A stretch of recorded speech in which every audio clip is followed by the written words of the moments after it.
Support for Ramplifi comes from Victorville Cadillac, offering a selection of new and pre-owned Cadillac vehicles. More information about Victorville Cadillac's latest inventory is available at vvcadillac.com. This is Ramplify, the podcast at Victor Valley College. Victor Valley College. Victor Valley College.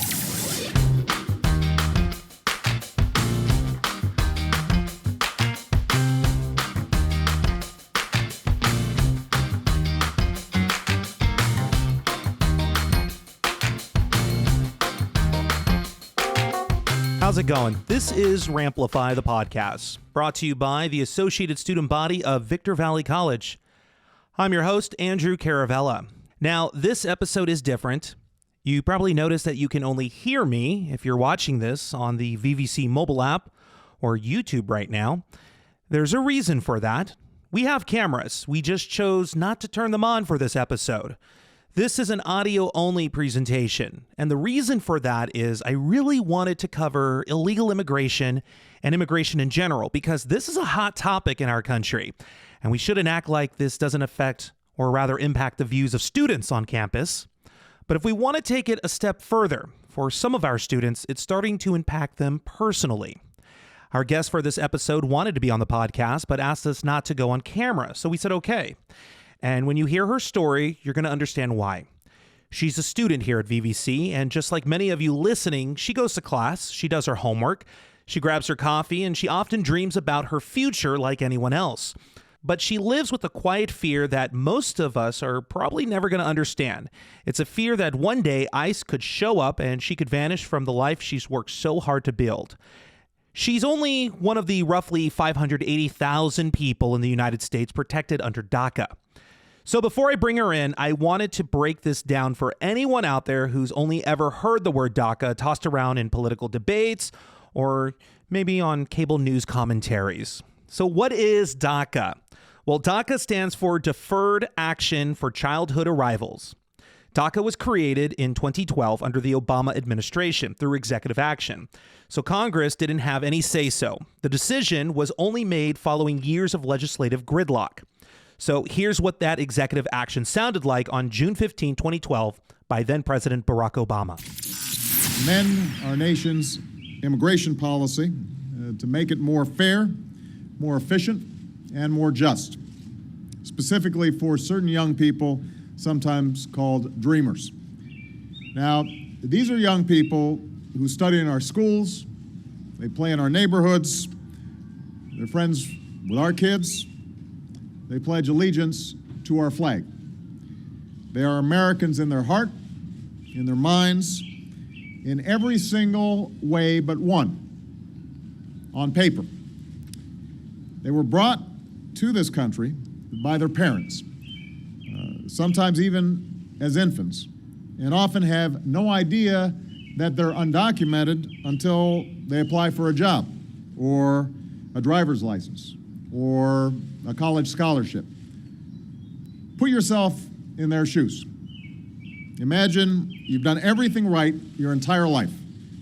Studied hard, worked hard, maybe even graduated at the top of your class, only to suddenly face the threat of deportation to a country that you know nothing about, with a language that you may not even speak. That's what gave rise to the DREAM Act.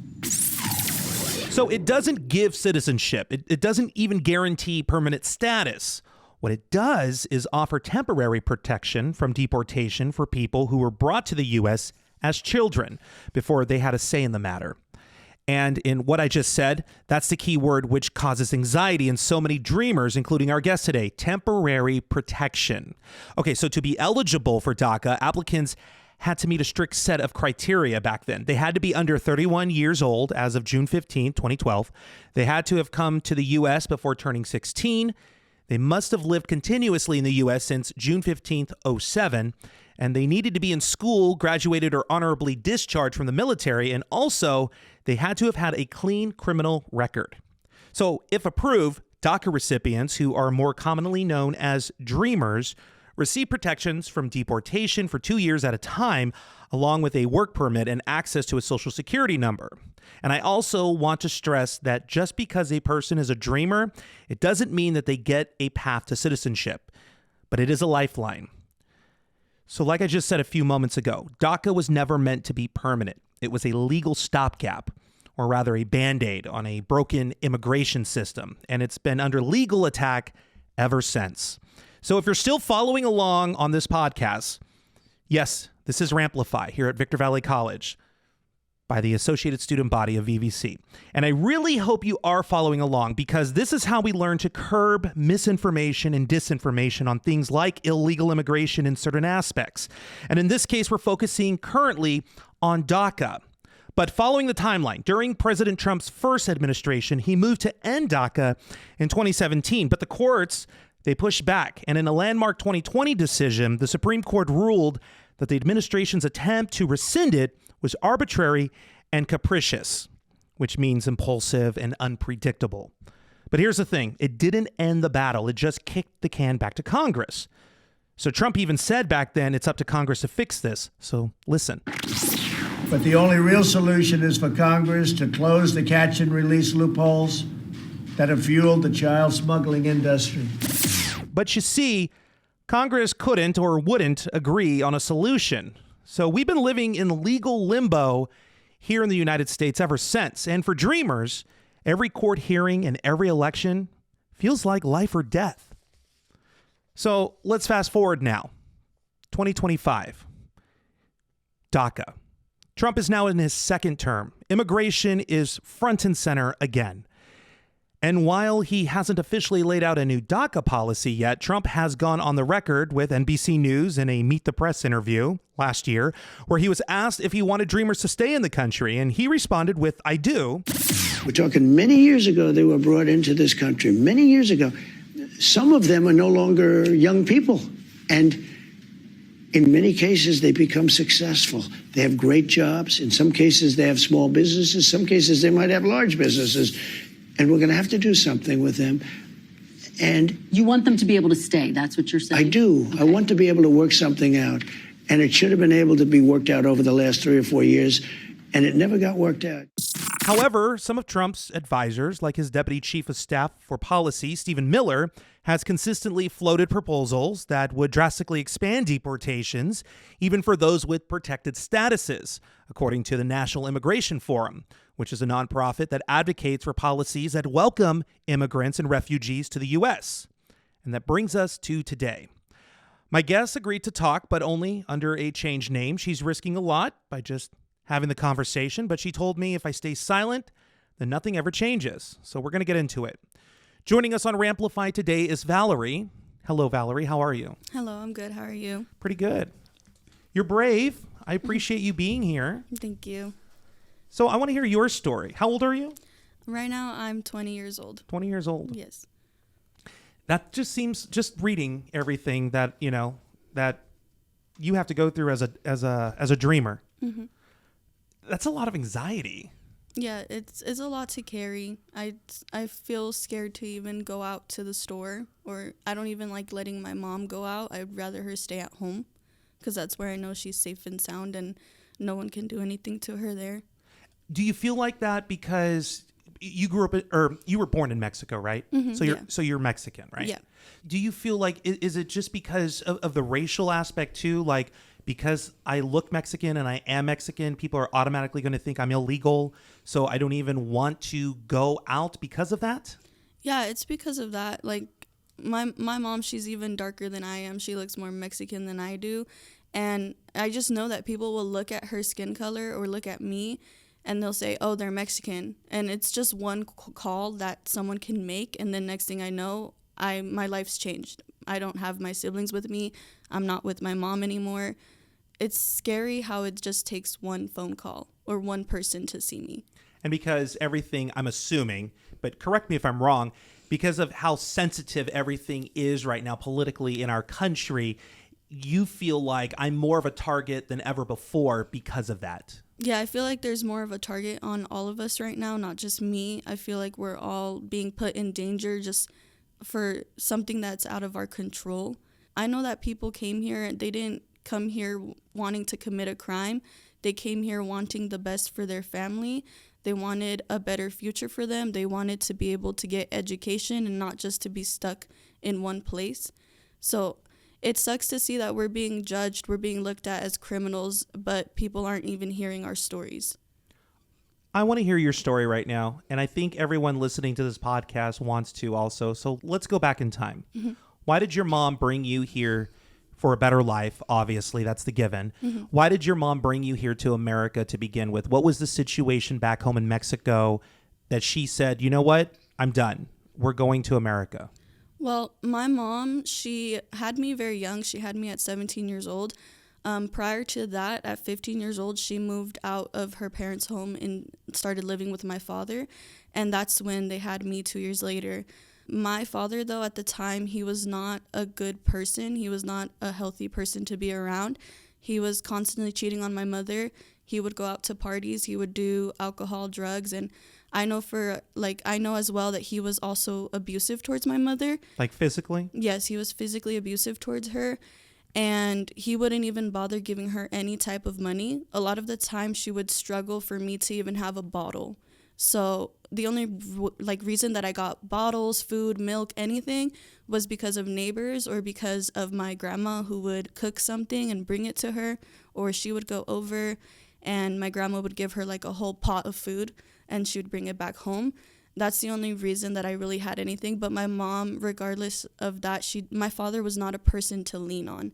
So eventually, when I was 2.5 years old, she decided that it was time to leave, that she needed to find a better place for me. Because at this time, I didn't even have a birth certificate.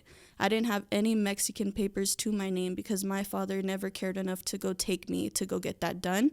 So my mom decided to get everything done. Thankfully, at the time, they had a program where you could go get your birth certificate. Even if you were born like 2 years prior, you could still get it.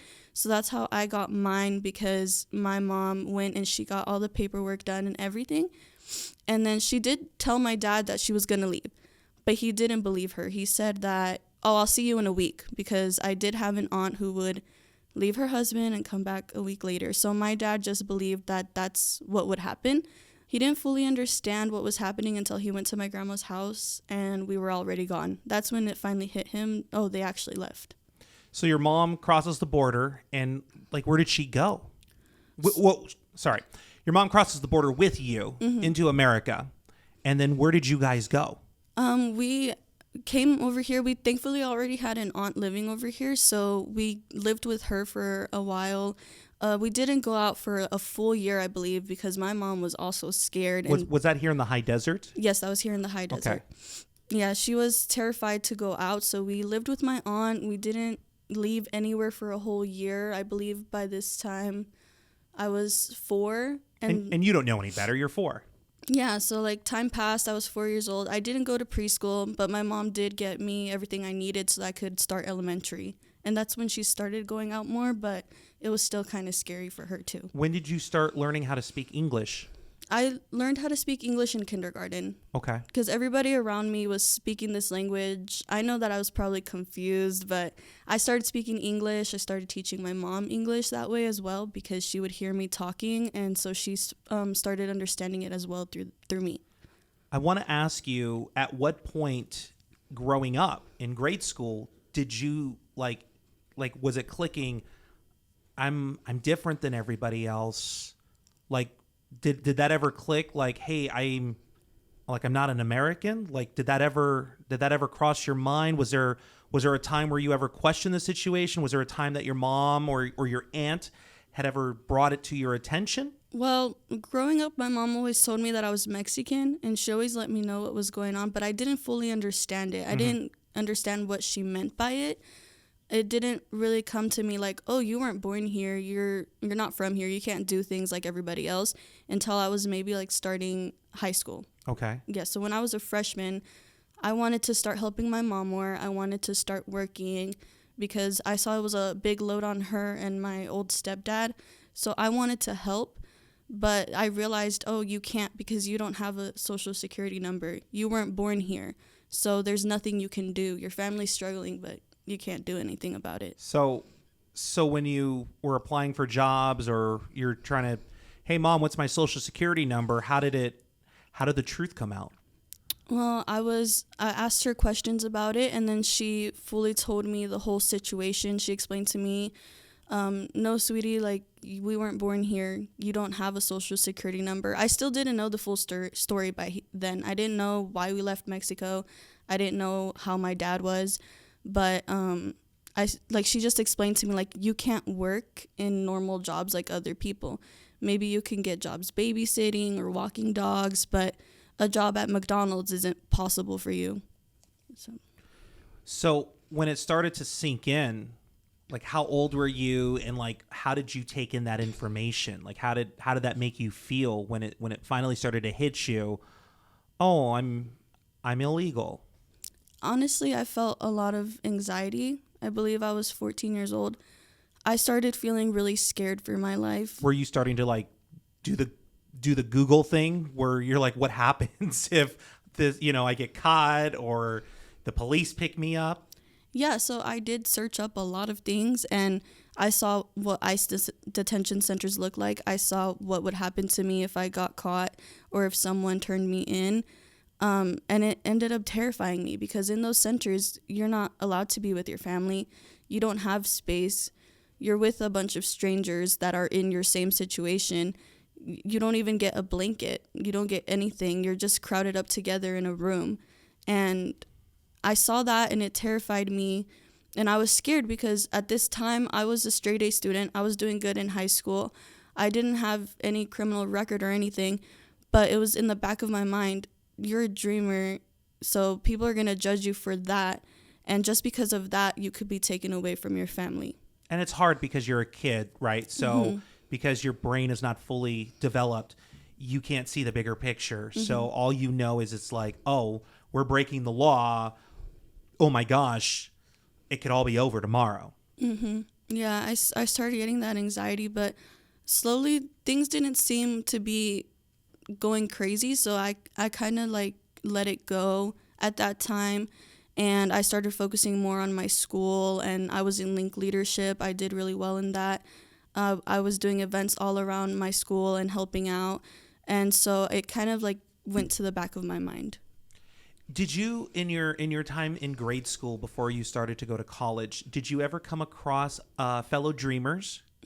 I actually haven't yet, but I feel like that's because people are scared to say that they are. Yeah.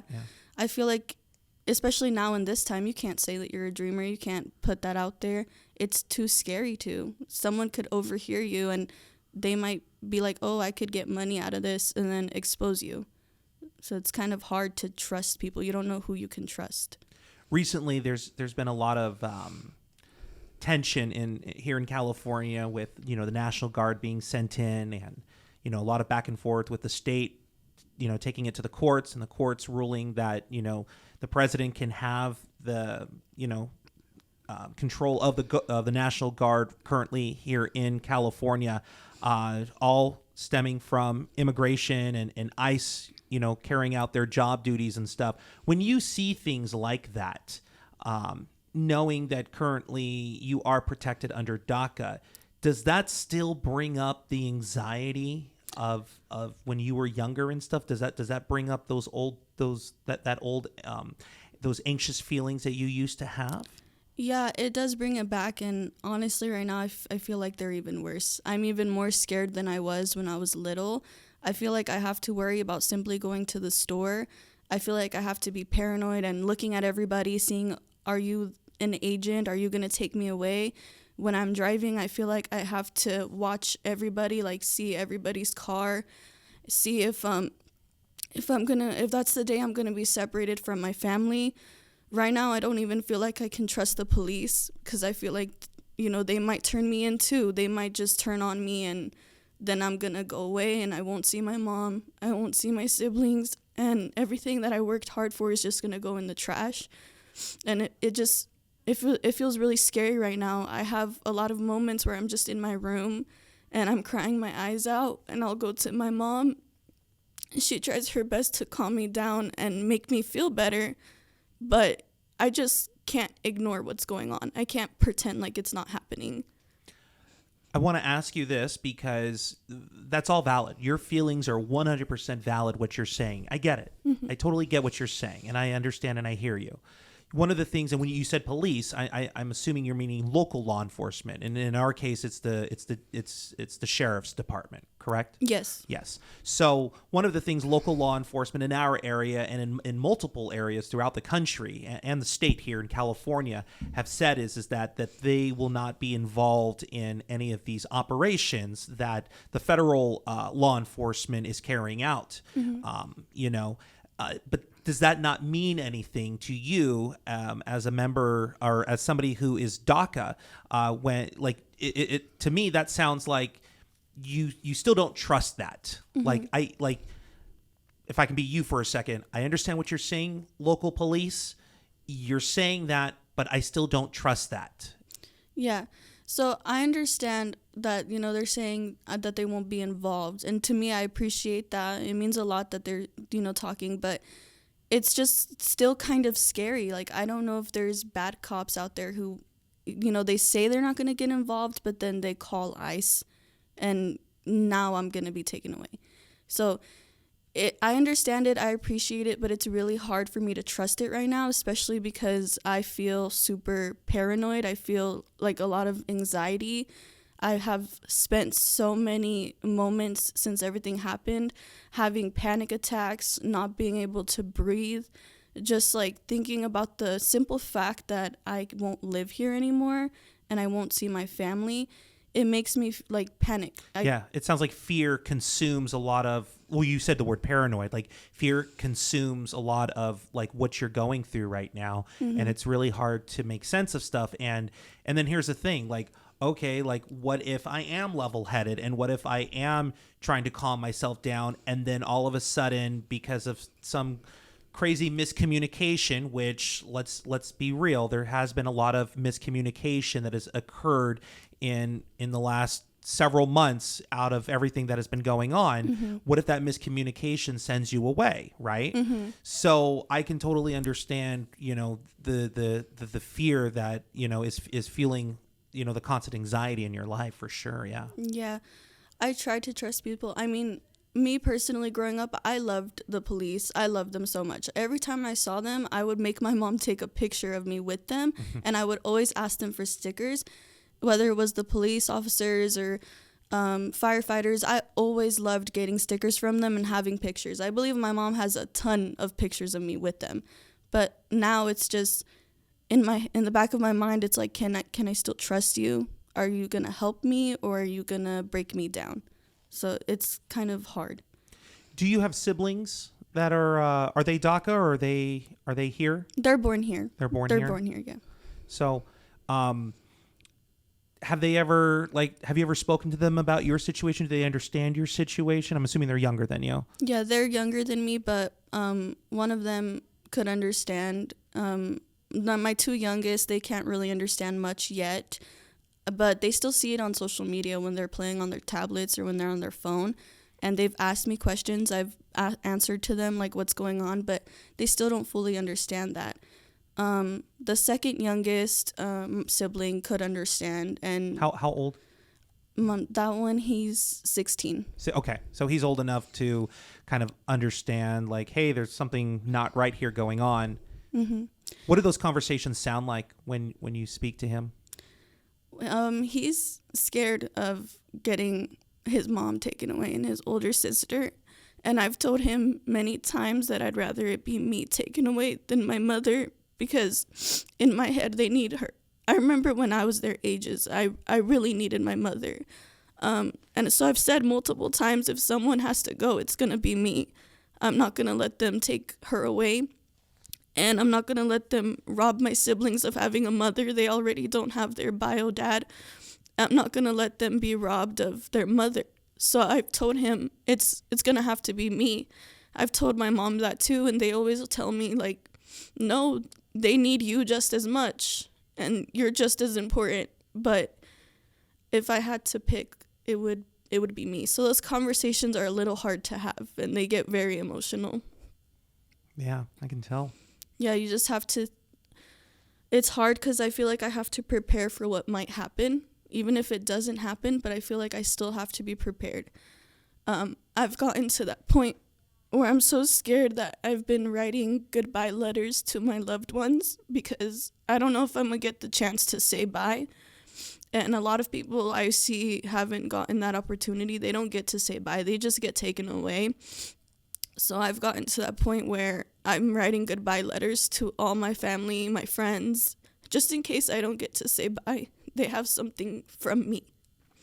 I'm a huge advocate, like, for mental health. Like, do you have somebody that, like, you talk to, like I guess therapy or a counselor or somebody that that's outside of your situation that you always confide in, that, you know, knows your situation, you know, so you can talk to, like a sounding board, I guess. Yeah, so I don't have a therapist right now. I did try that route, but that person ended up prescribing me a lot of medications that just messed me up. That's a psychiatrist, not a psychologist. Yeah. I talked to him, and he said that he would get me a therapist, but that never happened. I never received anything in the mail like he said I would. Instead, he gave me a lot of medicine, but it just made me worse. Like, I could tell it was making me worse. Yeah. Right now, I do confide a lot in my boyfriend. I tell him everything. I feel like mentally, I'm doing better than the beginning, but in the beginning, it was a lot more scary, a lot worse, and a lot more panic attacks because I'm worried. It's just that constant worry that I might be taken away from my family. What resources do people that are DACA have available to them that they can go to that are in your situation similar to yours? Well, I know that we could go to therapists through our Medi-Cal if you have Medi-Cal. I know that I got it because my mom, when I first came here, they had a program going on for Dreamers, and my mom signed me up for that right away so that I would have some sort of health care. I know that you can get a therapist through them, but it's unsure, like, how much they're going to cover.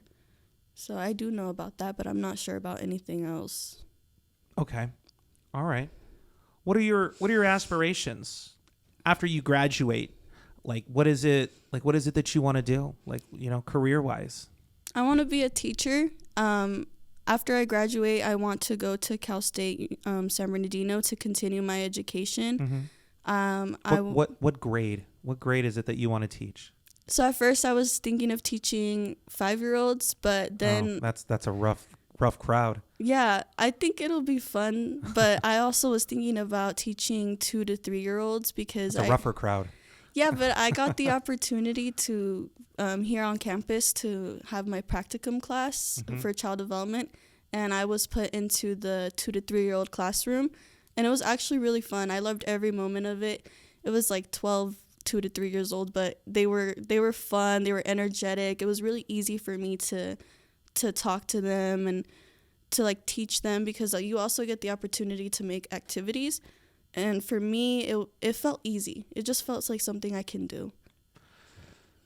For those in your situation that are dreamers, that are going through this situation, or for those that are listening to this podcast right now that maybe know dreamers or have dreamers in their families, you know, what can you tell them?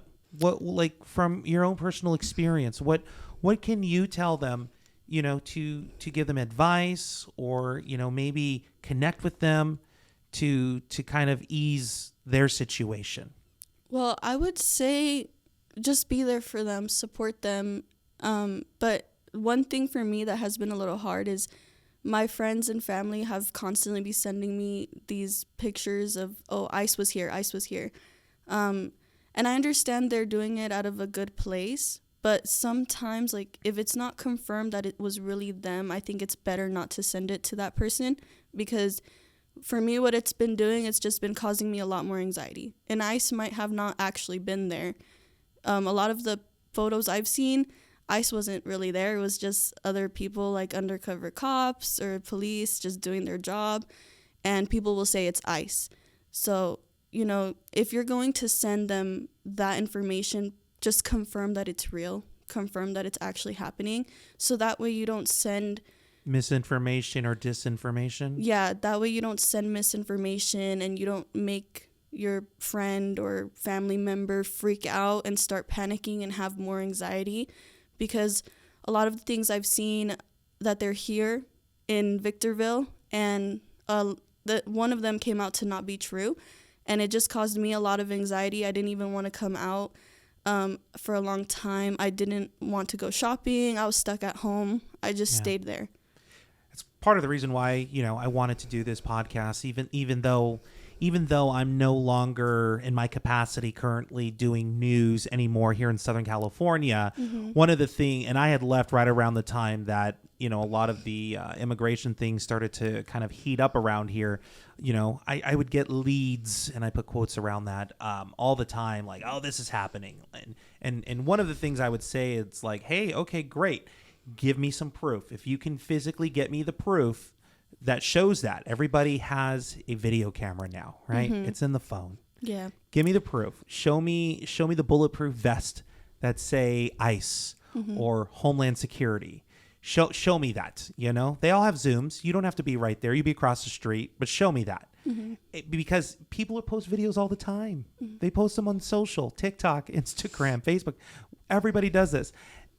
I noticed people don't do that. They don't send the videos because they don't exist. Yeah, they'll just take a picture of someone driving their car and they'll be like, oh, ICE was spotted on this street. And it's like, okay, well then there's no story here. Like, and I'm the first one, and I've had these conversations like off the record with local law enforcement. They know me very well. Like, I'm the first one to sit there and call this out and then go to the authorities to question him for a story. I'll be the first to do it. But I can't do a story if I don't have the hard proof. If I don't have the hard proof, there's no story. And what I find out 99.99% of the time out of 100%, there's usually nothing happening. Yeah. Because there's no proof. And that's what it comes down to. It's like, I know everybody has cameras, you can take pictures, I can justify if the proof is there, but if you don't have the proof, you're just typing words. Yeah. You're just typing words and you're just making stuff up, And maybe it really did happen. But if you're not going to be able to show proof, there's no story here. So and I think there's a lot to what you just said yourself, somebody who is DACA, like, don't post something, don't post unmarked vehicles of a possible law enforcement operation and call it ICE when maybe it's not, because in your situation, that's just going to cause a lot of anxiety, especially if it's not ICE. Yeah, it has caused me a lot of anxiety, and just seeing these posts floating around, like, I understand people have good intentions. I understand, but you're causing so much anxiety, so many panic attacks, so many things, and you don't really know if it's actually them.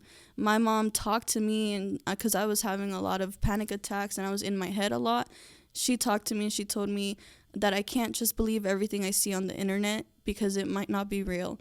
And she's actually the strongest woman I know, because with everything going on right now, she has her head held high. I haven't seen her get in her head about it. She's been helping me a whole bunch. She's been my support system. And seeing how strong she is and how she's facing this head on, even though it's something that terrifies her, like, it gives me the inspiration to keep going and keep fighting this. And I wish people would just hear your story more, understand more about how you were in your childhood, what happened in your childhood, how did you react to these things. I'm being viewed as a criminal, but I'm not even a criminal. I'm just a student. I'm just trying my best. I'm a daughter. I'm a sister. I'm doing the very best that I can to be better than those before me. And my mom, she had this really big sacrifice that she did. That's what it was to me. It was a really big sacrifice. It's not a crime. Since all this immigration stuff has been, happening and kind of been at the forefront of like top stories, in the media recently, have you been, not you specifically, but you in general, have been targeted? Like have people said things to you, like, you know, racial things, like verbally attacked, you know, have said things to you to insult you? There was a person before, I already blocked her and everything, but she found out that I'm a DACA student through her boyfriend, who was my ex, and she went through our messages, so she found all that out. And next thing I know, she's calling me a piece of trash. Yeah. You know, she was calling me a piece of shit. She was saying I wasn't worth living. And then I responded and I said, okay, I don't understand where your hate is coming from because I don't even know you. But I told her, like, leave me alone. And she was like, oh, do you want some papers? Like, I'll go give that to you. But sarcastically, like, very rudely. And then I kind of told her to f off and blocked her. Where do you think, because listening, you're very mature for your age. I think that's just obvious listening to this conversation with you. Where do you think that type of hate comes from? Like, where do you think, you know, going straight there, like, you know, papers or whatever, like, why do you think that's where the insults come from? Like, I just why think, is it so easy to just attack that aspect of who you are as a person? I think it's a lot of misinformation. A lot of people are just throwing out there that Mexicans are criminals. You know, if you have brown skin, you're judged. And a lot of people are out there just throwing, oh, don't trust her because she's Mexican. She's going to do this and that.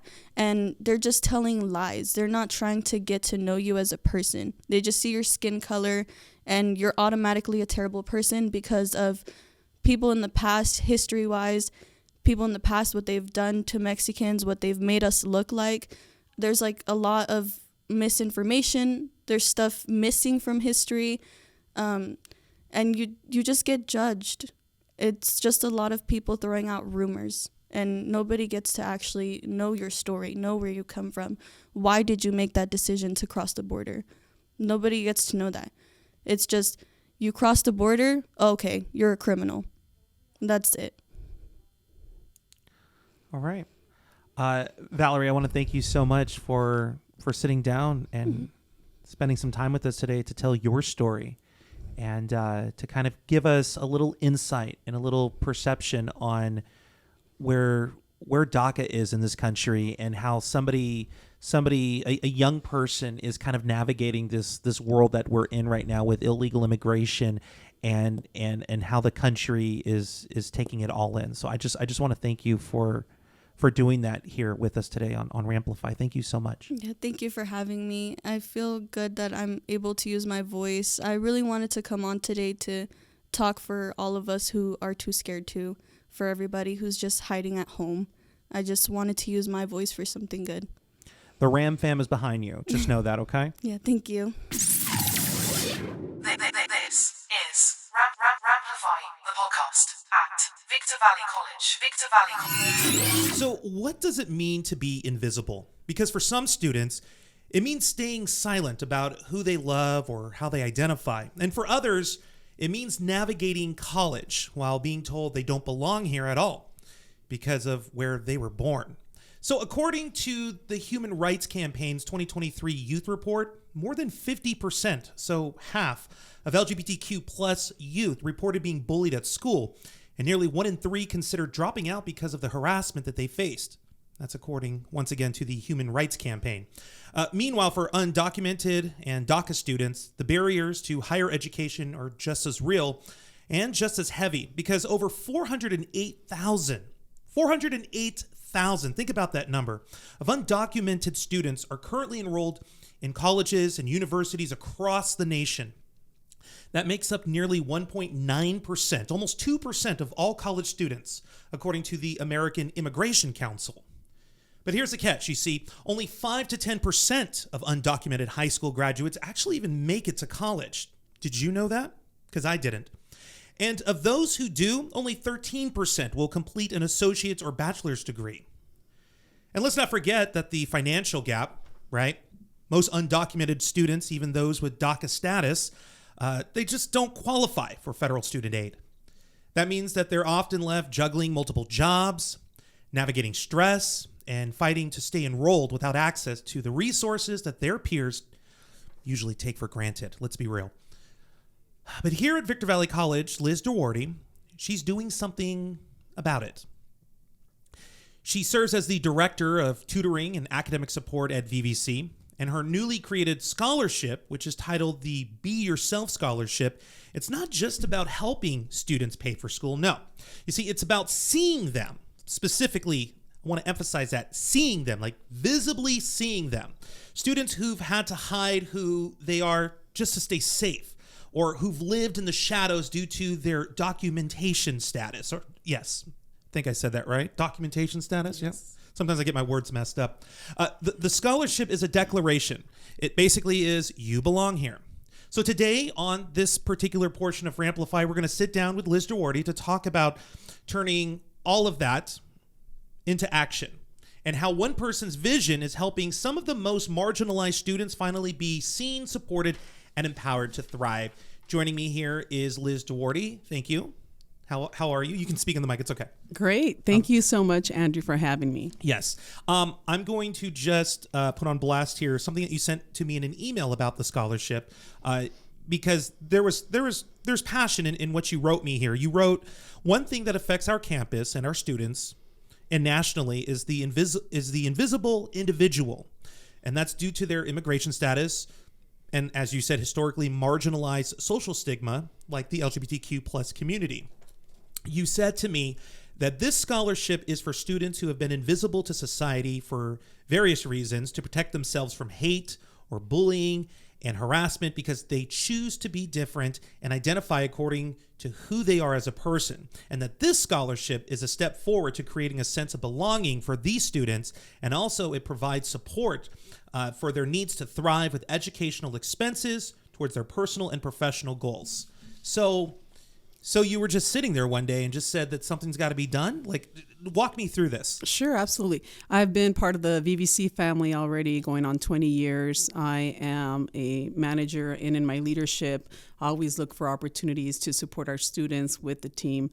And of course, I'm involved in the community and on campus with various committees and also various workforce organizations. And as I continue to work with the foundation and also wanting to be a funder, I thought to myself, where is the highest need right now, especially with our country, with society, and something that keeps coming up, not only in the classroom, because I also teach the tutor training course, and the students that I serve in tutoring and academic support with my team, is our LGBTQ populations and also our immigrant populations. I mean, I had a student walk up to me about 2 weeks ago, asked me about tutoring and becoming a tutor, but then towards the end, very confidentially said, I don't have a social security card. And I thought, wow. So they're of an illegal status, yes, right? Illegal Undocumented. status. So I cannot pay that student. We cannot hire that student that way. But then I thought, you know what? It's time to create a scholarship. I've been approached by Will Smith from the Pride Center here on campus, and also other, transgender students that, have that invisible status that want to be seen. And I want to be better of creating a culture of sense of belonging and safety. I'm also an ally. I attended the Pride training with Jane Montgomery, which I am very grateful for. And if we are not doing enough, if I'm not doing enough as a leader on campus for students, I want to make sure that I am. So I went ahead and I met with Will Smith and Ari, who's one of our transgender students on campus, Black transgender students. And Ari came up with the name, and it's the Be Yourself Scholarship. And so that is created now through the foundation. Irene in the foundation office helped me with that. And students will be able to apply if they're an immigrant, DACA, Dreamer, AB 540 coming from the high school, and also part of our LGBTQ community. So we want to make sure we support these students that have been historically invisible to be seen. They're here with us. We're here together, and we need to make sure that they're thriving also personally and professionally to meet their career goals. That's very bold, and I haven't done research into other community colleges, here in California to see who has maybe adopted something similar as far as their respected foundations go. But yeah, I think the ever evolving community that is the high desert, right? I think post-COVID, a lot of people started moving up here. There was a huge increase of people from all over, mostly Southern California, as we say, down the hill, the Inland Empire, the Los Angeles area, moving up here. And with that comes different cultures, different backgrounds, right? Whether it's an illegal status or a not illegal status. In my time in show business in LA, I learned very quickly it's a melting pot. And maybe this is, premature of me to say, but I do believe that with today's youth here up in the high desert, that it's starting to become its own melting pot. Is that fair to say? Absolutely. I totally agree. And, me working also historically with our pre-college to college students, a story that I shared with ASB about a day ago with one of my former students, he also was an immigrant. And then he was able to gain, a residency status and then went off to become a citizen and then served our country. Wow. And this is somebody that came from Colombia where there was cartels. His family came to the United States for that American dream. He's a VVC alum. Yes, wow. VVC alum. He actually has come and been one of our speakers here for our students for TRIO, and then former Hesperia High School alumni as well. And then he's part of our LGBTQ community, and he is currently serving and leading a fellowship program in Harvard. And he graduated from American University, which again, this is somebody that's coming out of their comfort zone, coming from that low-income background, first generation, and earning that degree and now serving the community. He started his own nonprofit on Capitol Hill. It's called Pay Our Interns. So making sure that students who are wanting to go into the political realm in government or public administration, that they are also getting paid for their hours that they're putting into their careers. That's pretty special. And I think people don't realize that's the magnitude of the doors we open and the floodgates that also open when you become a student here at the college, is that we try and build opportunities for you. And you're extending that olive branch even further by now trying to reach the LGBTQ plus community with the scholarship, as well as undocumented and DACA students, providing them extra access to funds to help fuel whatever possibilities or opportunities they want to pursue here, whether it's at the college or beyond once they leave here. Oh, absolutely. And what's interesting about us meeting today is that he gave me a call this morning. He gave me a call. I told him about this. He goes, wow, that's amazing. So now he's like, you got to come visit me at Harvard. And I said, you know what? I'm going to make that happen. Wait, he's at Harvard? Yes. He teaches at Harvard, or he's studying? He's leading a fellowship program. Wow. For students, yes. So he's telling me, you know what, Liz? I got to get him on the podcast here. Yeah. Yes, you do. So you have to. But talk to him today. So I said, you're an inspiration. And then I get this, podcast with you. So you're an inspiration too, Andrew. So thank you for having me. Stop it. I'm a hard cookie. So I don't know. Haley, is that what they say? Hard cookie? Haley, my favorite ASB president. Wait, hold on. I have to understand the lingo here. Is it hard cookie? I'm a smart cookie. Yeah, but I got tough skin. Smart, hard, flexible cookie. It took you guys 6 months to adjust to my personality. I have to say, when I first met you, never know what you're gonna get. She said fortune cookie. You never know what you're gonna get when you crack me open. When I first met you, I was like, whoa, where's this guy and how did he get here? And then when I found out your story, I'm like, oh, makes sense. So now I love it. Oh, well, thank you. So, hey, I want to say thank you so much for coming on the podcast to talk about these topics that become very conservative. No, let's not talk about that taboo type of issues like LGBTQ plus and the rights and illegal immigration and stuff. But these are the issues of today's world that we live in. Absolutely. So it has to be at the forefront. It has to be discussed, because if we don't talk about what's going on, how is there supposed to be change? How is there supposed to be evolution? And by you sitting here just discussing what we're doing at the college in a little way to help our immediate community, that makes all the difference. Yes, and I appreciate being here. I think for me, this is a step further to creating that safe space that you mentioned, because even for me as a leader, I think, how can I take it a step further? Because they are invisible, they want to be seen. We have to create that sense of belonging. Too many years have been where, we don't want to talk about it, and I don't want to be that person not talking about it. They say that when you are in a leadership position, you're there as an advocate. You got to advocate for those underrepresented populations and our students. And, we're here together. This is Ramplify, the podcast at Victor Valley College. Victor Valley College. Victor Valley. I'm here with VVC student Yasmeen Arnaout. Is that how you pronounce the last name? Yeah. All right. She's you're on ASB also, right? Yes. Student Services Senator? Yes. All right. You're also a veteran of the U.S. military? Yes. Yeah, thank you for your service, by the way. Pleasure served. I wanted to talk to you about what we're doing here on this episode because you have some experience with immigration yourself in life. I ended up doing some research on an educator, California Community Colleges system, Esther Villegas Sandoval from College of the Sequoias, sociology professor and researcher. She did a PowerPoint a while ago, earlier this year, not a mental health professional. Just wanted to get that clear. Just a sociology professor and researcher about undocumented students. She also specializes in the LGBTQI plus community. But we want to focus a little more heavily on undocumented students for the sake of this special episode. Being undocumented can be or feel like a secret is one of the things that she had mentioned in this PowerPoint that she had done at a fellow community college. She talks about disclosure. She says that disclosure is the act of giving someone new or secret information. It entails revealing such information and thus making it known. She says that things to keep in mind, disclosure can be enabling, helpful, and constraining, given present challenges and barriers. She talks about fear, like rejection and complexities. She says that fear can encourage and discourage disclosure. You know, like some try to overcome or reject fear by coming out, talking about, being an undocumented student. I just learned recently, actually, I was corrected by several people, and I'm sure that in this episode up to this point, I may have probably disrespected some people by using the words illegal immigration when in reality, undocumented is the words that I probably politically correctness should have been using. But again, in this time that we're in, there's a learning curve in trying to learn what we should be saying versus what we have been saying. Going back to what she was talking about, shared vulnerabilities.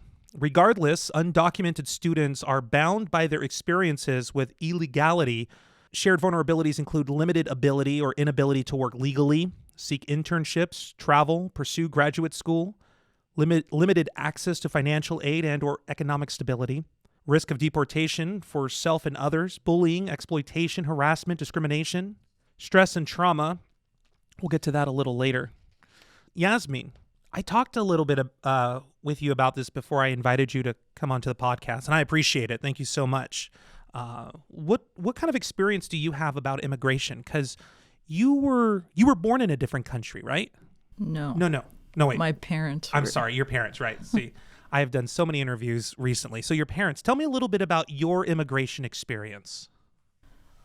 So my parents both came from different countries. My dad immigrated from Lebanon and my mom immigrated from Mexico. My father applied for citizenship and kind of waited and came here when he was granted citizenship. And my mother, on the other hand, just kind of came and she didn't have papers. So my dad helped her. When she came, was it on a boat, plane, just walked across? Do you know her story? Yeah, so my mom's from Colima, Mexico, and she was just brought up in poverty. So they, I guess, pretty much snuck over, walked on foot, and landed in California. How long was she here before she was able to get all of her information sorted out? Do you know? It took almost 10 years. Wow. For her. You ever have those conversations with your mom? Was there ever fear during that era in her life when she was here, and it wasn't a legal situation? It wasn't a legal situation for her?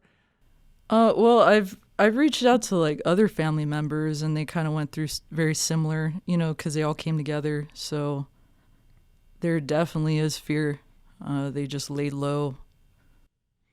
And I'm assuming, so many before your mom and after your mom coming for a better life, was she trying to run away from something that was threatening, or was it just she wanted to just start over? I think it's a mixture of all of that. I know she just had it really hard out there, so she was just looking for opportunity, trying to better herself. brothers, sisters, or are you an only child? I am an only child from my parents. So you were the favorite? Something like that, yeah. Something like that, yeah. I want to stress and trauma. That's something else I wanted to talk about, and we're going to get to that here a little bit as far as these shared vulnerabilities go. Terms and identities for undocumented immigrants, they don't have legal authorizations to live or work in the United States. What did your mom do for those 10 years, as far as work goes? When, do you know what she was doing to try and make money and make a living? Well, my dad was, he kind of kept us afloat. Mm-hmm. And she would do little side jobs for cash, like babysitting. Under the table yeah. stuff, yeah. And for the most part, he kept her head above the water, we'll say. Yeah. All right. That stress and trauma that I mentioned just moments ago, I just learned this looking at this PowerPoint, that stress is not equal to trauma, and trauma is not equal to PTSD. You see, stress, according to this PowerPoint by this educator, Esther Villegas Sandoval from College of the Sequoias, who was so kind to give us permission to discuss this for the podcast. Stress is a physical or mental, or rather emotional response. It typically is to a change or a difficult or challenging situation. Stress is often defined as experiencing a state of worry or tension. And trauma is not the specific event, condition, or circumstances. It is the individual's response to these things and the lasting effects on the human body. It results from stress that overwhelms our ability to cope. I don't know about you, but I feel like I've had my fair share of stress or trauma personally. I can't relate to undocumented immigration, but I feel like I've experienced my fair share of stress or trauma myself. You smile at me like you can relate. Yeah, definitely on the stress and trauma. I know, for my parents, it was challenging. My mom didn't speak any other language but Spanish, and my dad spoke a few different languages, but there was a learning curve. So even when he would find employment and he was doing okay, there was always, that communication barrier. Or sometimes people would just judge him just by the way he looked without even really giving him a chance to show what he was about. Yeah, that always makes it tough. Just what's that cliche? You can never judge a book by its cover, but yet people judge a book by its cover, right? Yeah. Post-migration stressors. So, in your case, your father migrated here, right, and did it the right way. Culture shock, still, right? Differences in language, which you literally just said. Money, norms, and even weather. Feeling unwelcome and unwanted. Reduction in size and quality of social network or support. That's a feeling of stress.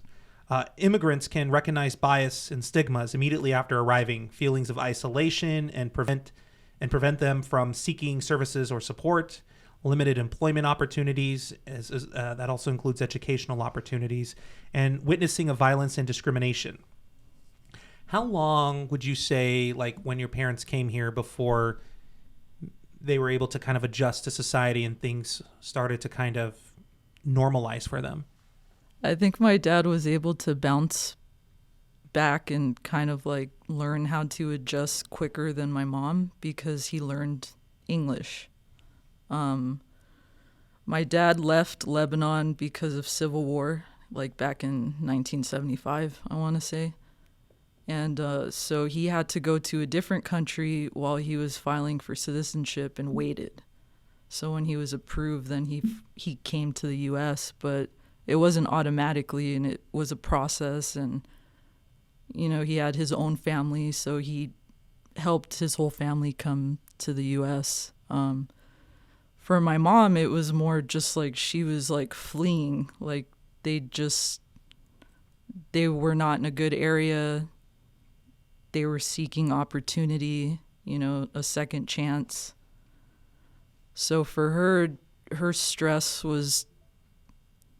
So for her, go ahead. Her stress was definitely apparent because she didn't really... To this day, she doesn't really speak English very well.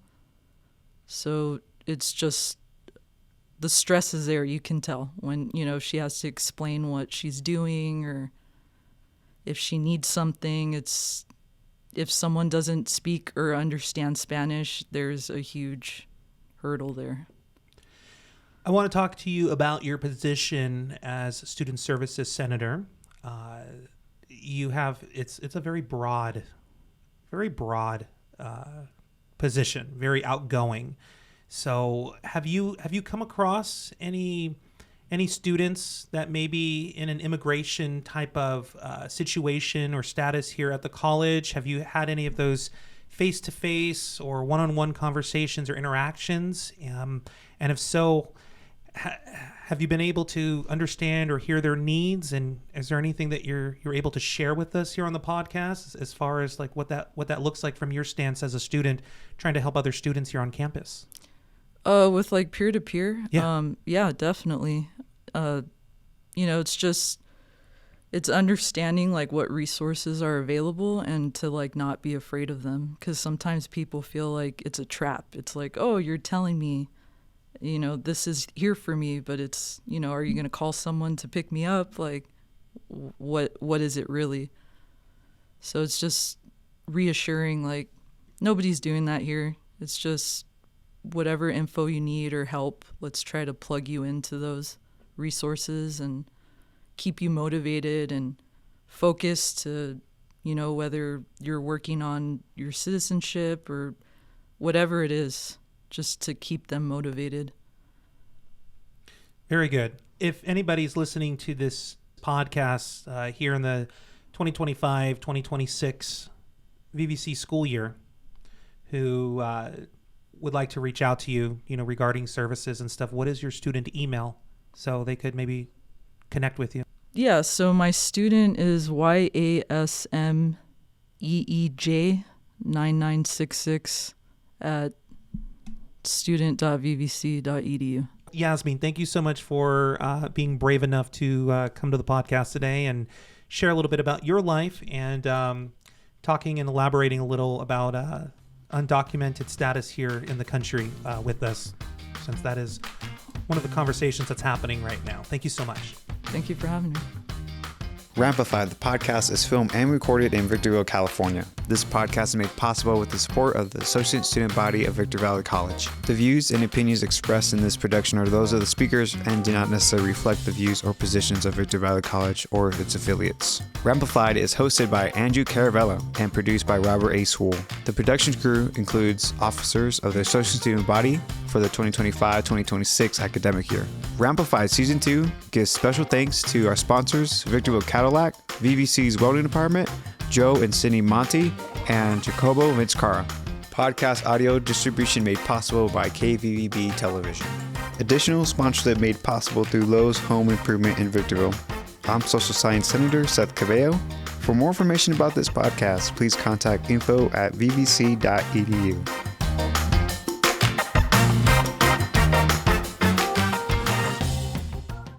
Support for Ramplify comes from Victorville Cadillac, offering new and pre-owned Cadillac vehicles with financing options, including pre-approval available.